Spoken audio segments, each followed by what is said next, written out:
Hello, welcome to next video lecture. Today we will start new topic Rutherford model of atom. पिछली video में हमने पढ़ा था Rutherford scattering experiment. उस experiment के बेस पे रदरफोर्ड ने स्ट्रक्चर ऑफ एटम दिया जिसे बोला गया Rutherford model of atom. On the basis of Rutherford's alpha particle scattering experiment, Rutherford proposed a model of atom also called as nuclear model of atom.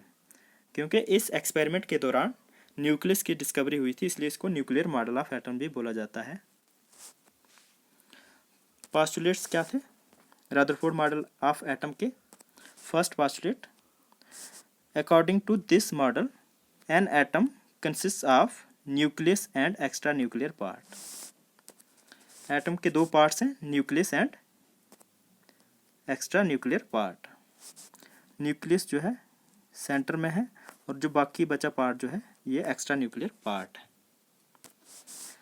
Nucleus is small positively charged part of atom.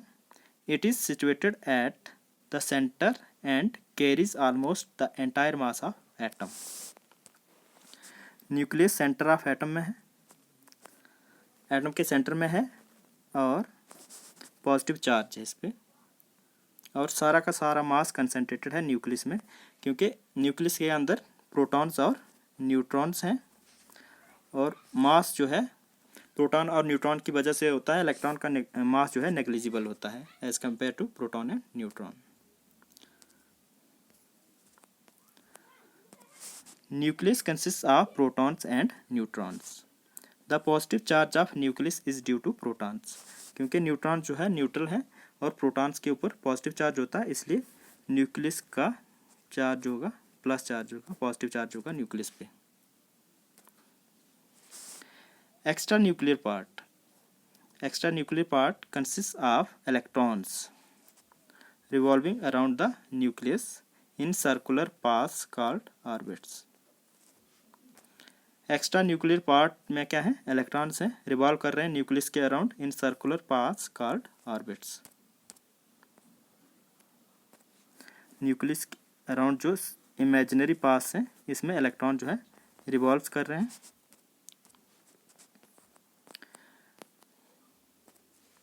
Atom is neutral as a whole because number of proton is equal to number of electrons.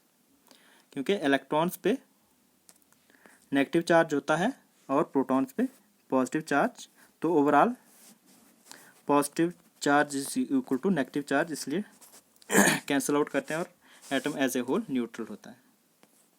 ये थे postulates. अब Rutherford model of atom की drawbacks क्या थी, limitations क्या थी? Drawbacks, this model fails to explain the stability of atom.